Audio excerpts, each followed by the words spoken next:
Hey everybody, this is part 2 of my lesson series on Freddie Hubbard's Red Clay. In the last lesson, we learned the basic harmony and then we looked at guide tone voicings for the right hand using the thirds and sevenths of the chords.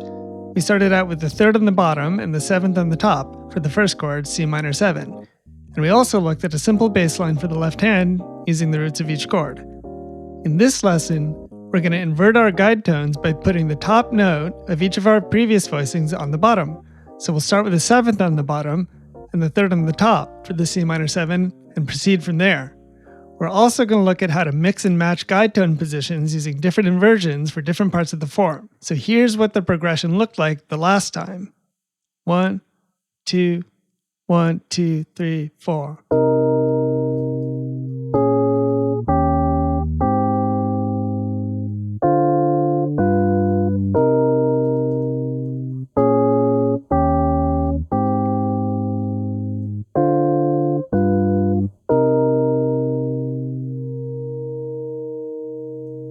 So that was our first set of guide tone voicings. For the inverted voicings, we'll start with B flat and E flat for the C minor 7, and then A flat and D flat for the B flat minor 7, and G and D flat for the E flat 7, G and C for the A flat major 7, then jumping up to C and F for the D minor 7 flat 5, B and F for the G dominant 7, and back to B flat and E flat for the C minor 7. So here's what it looks like. 1, 2, 1, 2, 3, 4.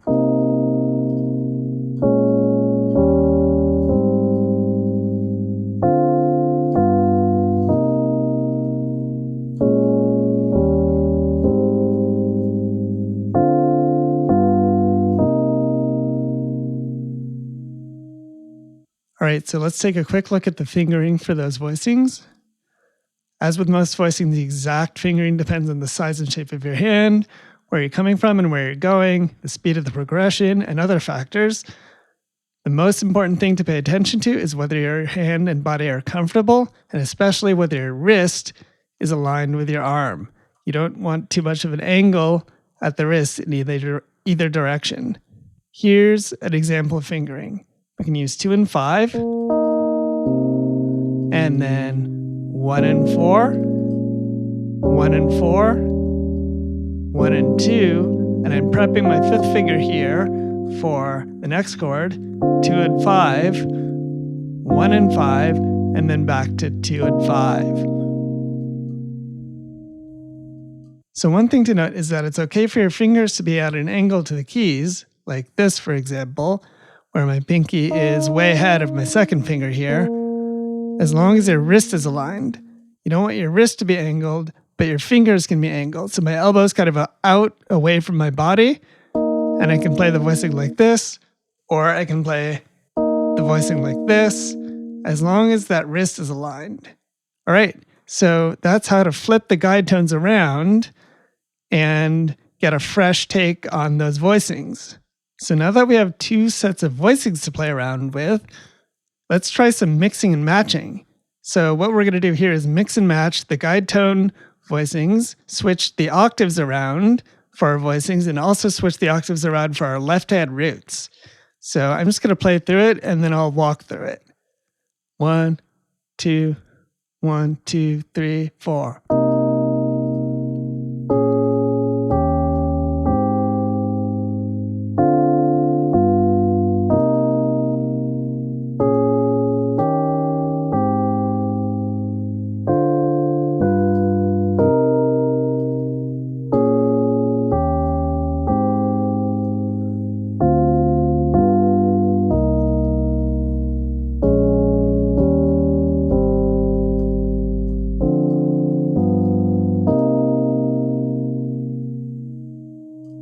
All right, let's walk through those voicings.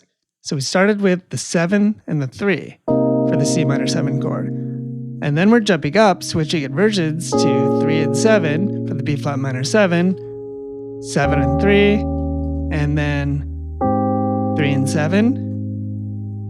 And then we're walking down to 7 and 3, 3 and 7, 7 and 3.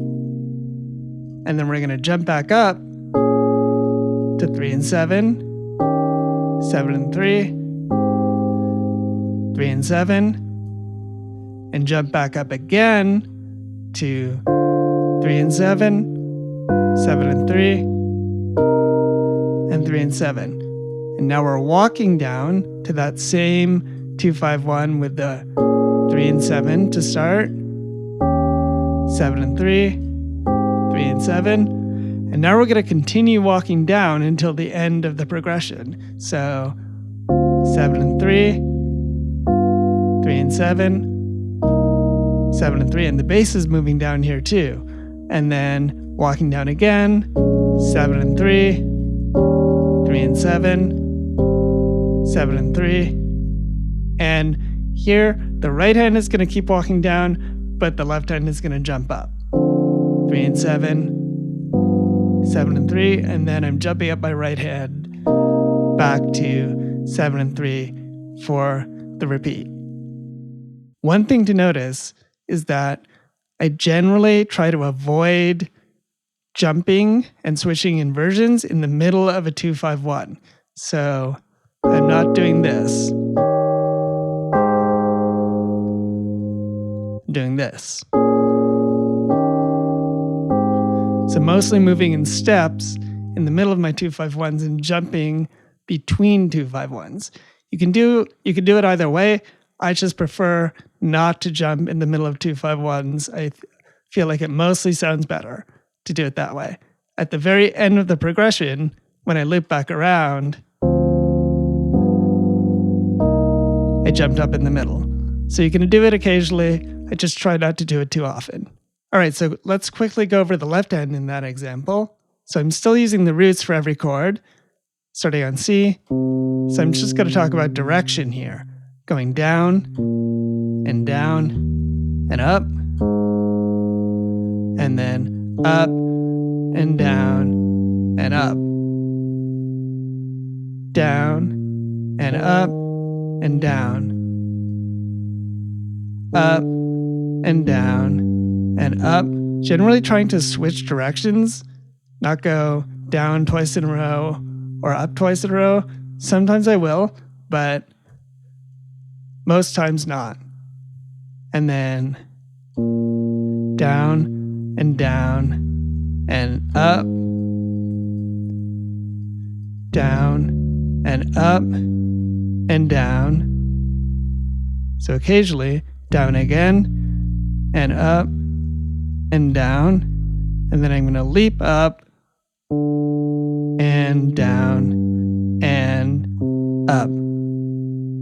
So the times when I'll move in the same direction more than once in a row are when I want to switch registers on the piano and take the bass lower to a lower octave or lower part of the octave, and same thing with chords. So I try to kind of alternate my directions most of the time, and then if I ever want to switch registers, I make sure I do that intentionally.